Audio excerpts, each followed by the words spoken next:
You are listening to Unstoppable Actors, the essential podcast for ambitious, unknown actors with me, Louise, the artistic director of Standby Method Acting Studio. And for the last 13 years, I've been taking unknown actors with blank CVs all the way to Netflix dramas, Amazon Prime films, TV soaps, and stage plays around the world. And every week I'll be talking with you and sharing how you can become a paid working unstoppable actor, because you 1000% can. An acting career is doable. Are you ready to dive into the episode? Hey, welcome back to Unstoppable Actors. Last episode we were looking at why you either feel nothing or way too much in scenes.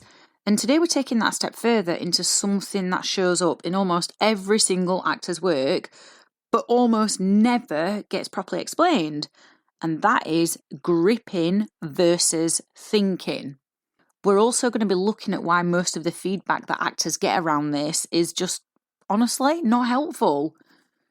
But before we dive in, if you haven't already taken the What Type of Actor Are You quiz, go and do that after this episode. The link is tinyurl.com/which actor are you. It's going to give you personalised insight into exactly what we're talking about today, and it's going to show you where your work is getting stuck so you can actually move forwards faster. So that link again is tinyurl.com/which actor are you. I've also left it underneath where you've hit play. So let's talk about this then. If you've listened to the last couple of episodes, you'll know how I break actors into two broad types. We've got head actors and we've got heart actors. And you'll be quite familiar with that concept now and what that means. You'll also understand that you're usually predominantly one, but you can absolutely move between them depending on the scene. And here's the key thing that I really need you to know. When your acting feels inconsistent, when it feels like it's there one moment and you've got it, and then it's gone the next, it is not because you can't act. So if you are entertaining those thoughts that you're not good enough, you can't act, you're not talented enough, you don't have the skills, there's something wrong with you, you've got to get them completely out of your mind. So if your acting is feeling inconsistent, it's usually because you're slipping into one of two really unhelpful patterns. And that creates what Lee Strasberg famously called the occupational disease of the actor, which is mental tension. You don't need to overthink that today.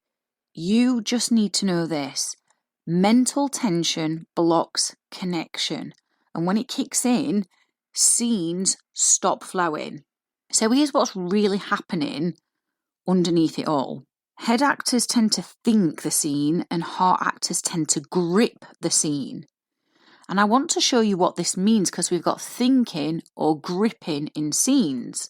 So imagine this. You've got a scene and the scene is you are begging your ex to come back to rekindle the relationship. You're emotional, you're messy, you're desperate. There's highs, there's lows. One moment you're pleading, the next minute you're angry. The moment after that you're vulnerable. So we've got this real big journey going on and a lot of emotions thrown into the pot in this scene. But the other character, they're flat. They're unmoving. They are not giving you anything because they've got their own set of tactics to play and their own intentions. But because the other character is flat and they're not giving you anything, you've got to generate all of this truth, all of this messy emotional desperation by yourself. So if we dive into the head actor looks at this scene and goes, okay, yeah, I understand this. And they break it down logically. She's agitated, she's dysregulated, she's in a reactive state, and it all makes complete logical sense. And they're right, they're onto it. But then in the scene, they try to think their way into it. And instead of feeling it, instead of actually experiencing these feelings and this journey and this life that the character's currently playing out, they're observing it. They are observing it because they are analysing it, they are controlling it, and the performance becomes mechanical.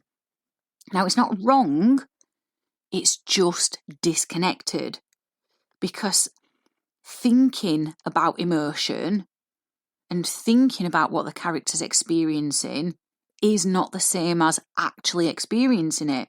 And then if we move on to the heart actor reads the scene and they go straight into it. Oh, I feel this. It's agitation. It's intense. I get this. And for a moment, they connect into those feelings and it is alive. They're in it. But then something shifts. The feeling either starts to fade and the panic kicks in, or the feeling gets far too big, so big that they're exhausted. And what's happening is they're going, don't lose it, don't lose it, don't lose it. So then the heart actor, because the emotion's getting far too big and it's getting a bit wild or it's fading, they start gripping harder to try and make this really genuine. So they push more emotion. Then they try and hold on to it. And suddenly what's happening is this emotion becomes far too much. It's not grounded. It's not responsive. It is just overdriven. So both actors are doing something different, but both are actually stuck in the exact same problem. They are focused on the emotion itself, but one is trying to construct it and the other actor is trying to hold on to it. And whichever approach you're taking, this creates tension. And when there's tension, there's no flow in the scene. There's no connection. And this is where it can get so frustrating for actors, because the feedback that you usually get is going to be something like, I didn't feel anything from you, you weren't connected, it felt forced, it was too big, something along those lines. Now, it's useful to hear that, but it's not actionable. What can you do with that? I used to personally hear, you're forcing it all the time. And honestly, do you know what that did?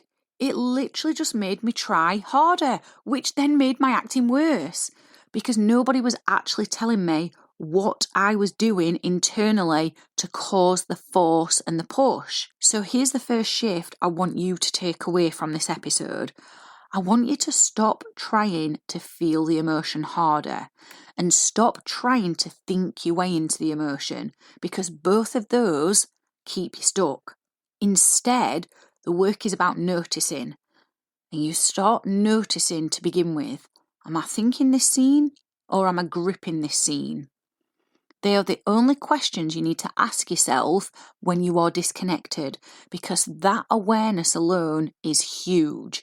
So those questions again are, am I thinking this scene or am I gripping this scene? Because once you can see it, once you can get an awareness of what you're doing, you can start to change it. But until you're aware of it, you will not know what needs to change. And listen, I do not want you beating yourself up for this, because you are currently only working with what you've been taught and you only know what you know. Most actors have never been shown how to actually regulate this in real time, and I wasn't either. It took me absolutely years and extra training in method acting to even understand what was happening in my own work. So we've all been there. There's no shame, no criticism, no judgment.